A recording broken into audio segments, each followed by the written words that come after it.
Hello friends, this is my second topic. Welcome to my channel again. The second topic is moment of force, and which is very important when we deal with non-concurrent force system. So let us try to understand what is a moment and what is a moment of a force. So here I have written a definition. It is defined as a product of force and its perpendicular distance, and mathematically it is given as m is equal to f into d, or m is equal to force into distance. So in short form we'll write m is equal to f into d. What is this m? M is a moment, where f is the magnitude of force and d is a perpendicular distance we need to consider from the line of action of the force. Now let us try to understand the moment of a force. So I will take one irregular shaped body. Here I will assume a magnitude of force. The length of any force shown in this body considered from this point about this arrow, this is called magnitude, and which is denoted by f. Let's say in this case it is f. Now here randomly I will assume 3 points. So let us first take this point 1, whereas this as point 2, and let us take this point as 3. So let us try to find the moment about these 3 points which are shown on this in this figure. First we'll write moment about point 1. As per the definition, it should be force multiplied by perpendicular distance. So we are finding moment about point 1, which is given by, look at here. Here the force, magnitude of the force is acting towards right. Let's assume the force which is acting towards right.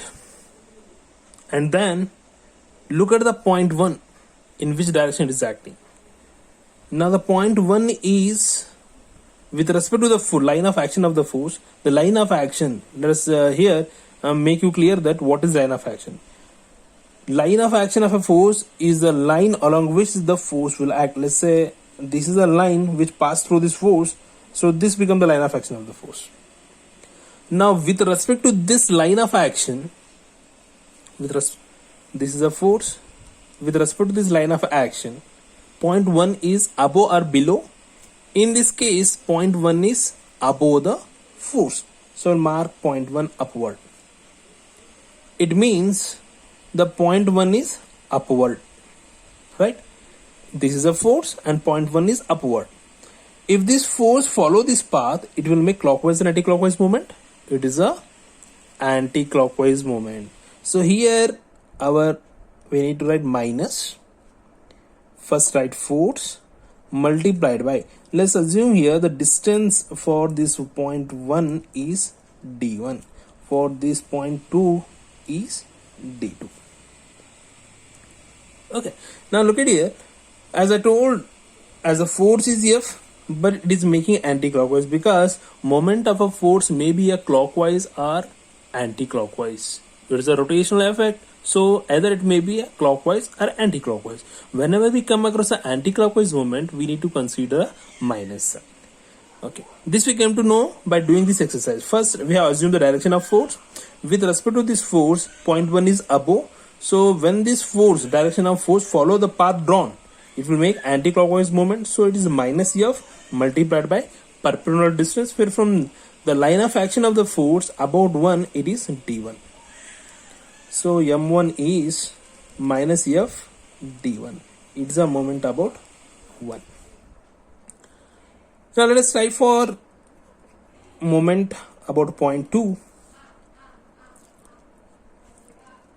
Now in this case again we'll assume the direction of force. Again it is towards right. With respect to this force, point 2 is downwards. So we'll mark the point. It means with respect to this force, point 2 is downward.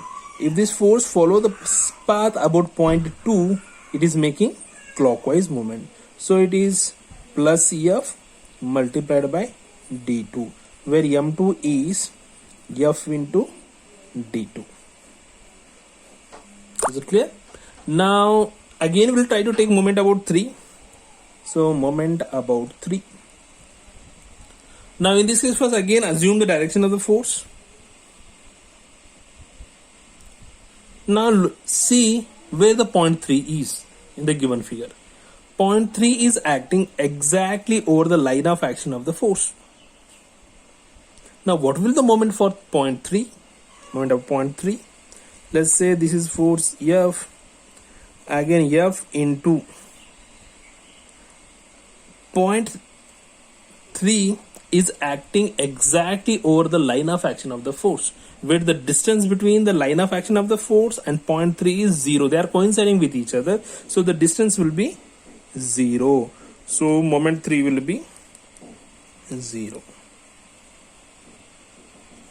So here we need to understand is that whenever a force pass through a point, the moment about the particular point will be always 0.